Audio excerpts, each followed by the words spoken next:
Tenemos aquí un pequeño informe acerca de enterramientos y su origen histórico o mítico.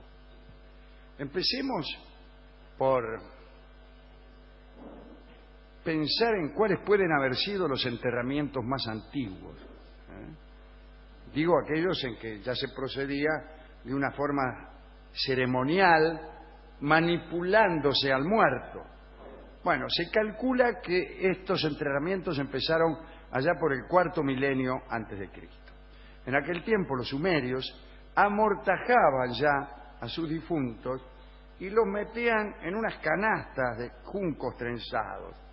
Los textos antiguos dicen que lo hacían movidos por el temor. Así no sorprende que la mayoría de los ritos y ceremonias tengan un origen común: el horror ante la eventualidad de que el espíritu del fallecido pudiera regresar al lugar donde había transcurrido su existencia. ¿Para qué?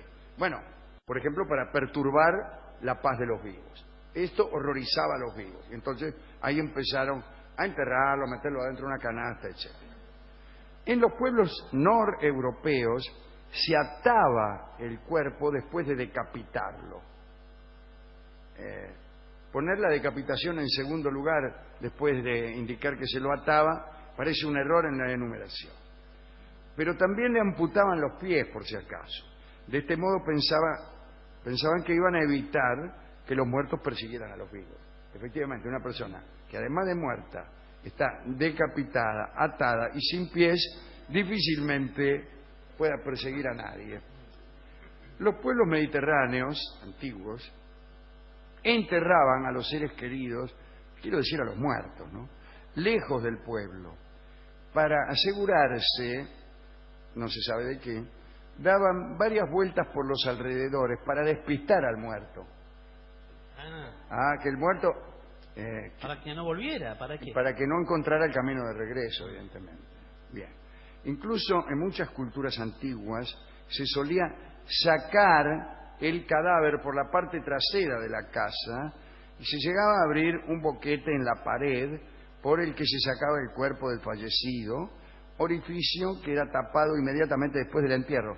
Tenían poca fe en los recursos del muerto. Sí. Ciertamente cuando uno se muere pierde la mayoría de sus habilidades, por no decir que todas. Pero a mí sacame de mi casa por la puerta de atrás y creo que soy capaz de volver igual. Es cierto que la costumbre de enterrar al difunto bajo 1,5 metros de tierra podía ser suficiente, pero para mayor seguridad se tomaba la precaución de encerrarlo en una caja de madera y clavar la tapa. Hablamos naturalmente del ataúd. Los arqueólogos aseguran que el número de clavos que se ponía en la antigüedad era a menudo exagerado. Y no contentos con estas precauciones, se cegaba la entrada de la tumba o se la cubría con una piedra muy pesada. Estoy hablando naturalmente de la lápida. Con el luto se pretendía evitar que el alma del muerto penetrara en el cuerpo de los familiares vivos. Era como un intento de borrar la propia imagen para despistar al alma en pena. El velo era una máscara o disfraz protector. En otros pueblos el luto se expresaba mediante el color blanco y tal vez querían disfrazarse de espíritus, desorientando así a los posibles intrusos del mundo del más allá. En la antigua Roma se enterraba a los difuntos al atardecer, guiados por un propósito muy concreto. Otra vez, engañar al muerto. Llevaban antorchas y cuando llegaban al cementerio ya habían anochecido del todo. Ellos asociaban el fuego con la muerte, ¿no? De hecho, la palabra funeral viene de la voz latina funus, que significa tea encendida. Algunas veces los ataúdes pueden encontrarse en lugares inhóspitos. No sé si usted oyó hablar de los ataúdes colgantes de los Bos, una de las 56 minorías nacionales de la antigua China.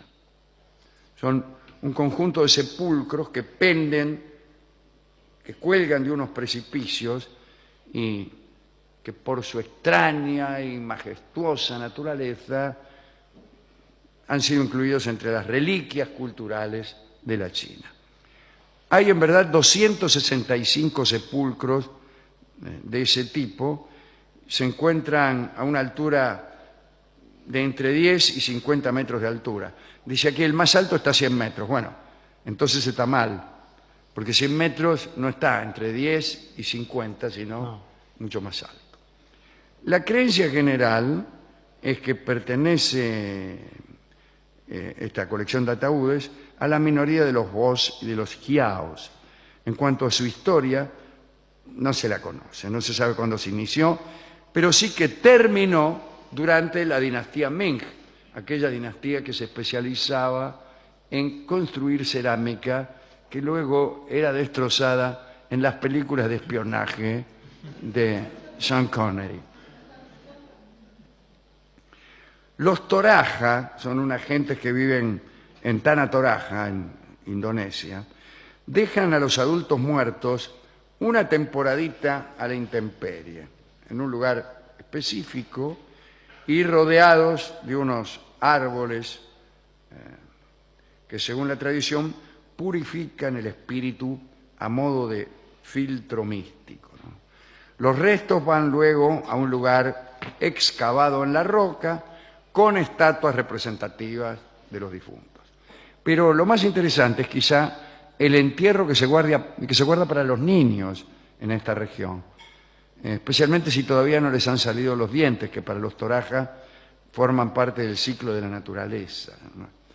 A estos pequeños se los mete en el interior de un árbol hueco, en postura vertical, y rellenan el agujero con huevos a modo de ofrenda, creando de este modo una especie de ciclo regenerativo natural. Los Toraja, lindo nombre para una tribu, sí, o para un conjunto folclórico. Los Toraja creen que los muertos tienen una forma de vida contraria a la de los vivos. Caminan cabeza abajo, hablan al revés, las cosechas perdidas significan comida para los muertos. Y así todo. Y así todo. Así podríamos seguir por 20 segundos más. Los goles en contra y todo. Situado en un valle a unos 150 kilómetros al este de Lhasa, en el distrito de Drigong, en el Tíbet, fue creado en 1179 un monasterio por el fundador de esta ancestral tradición fúnebre, Drigung Kyogpa.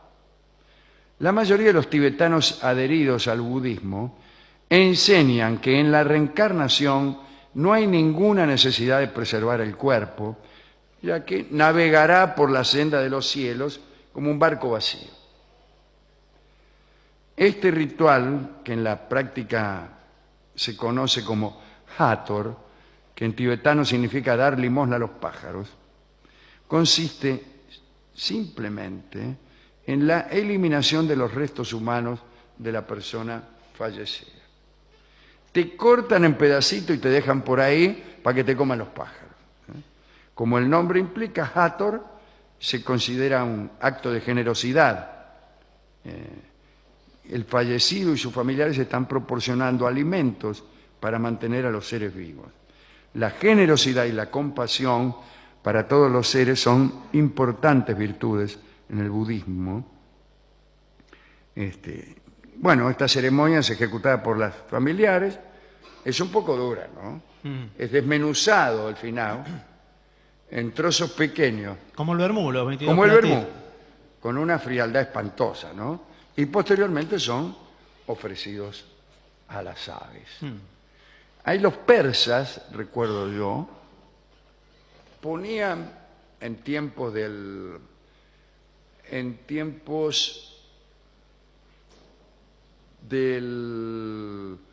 la religión de Hormuz y Arimán, el mazdeísmo, ahí va, ponían a los muertos en lo alto de unas torres de porquería.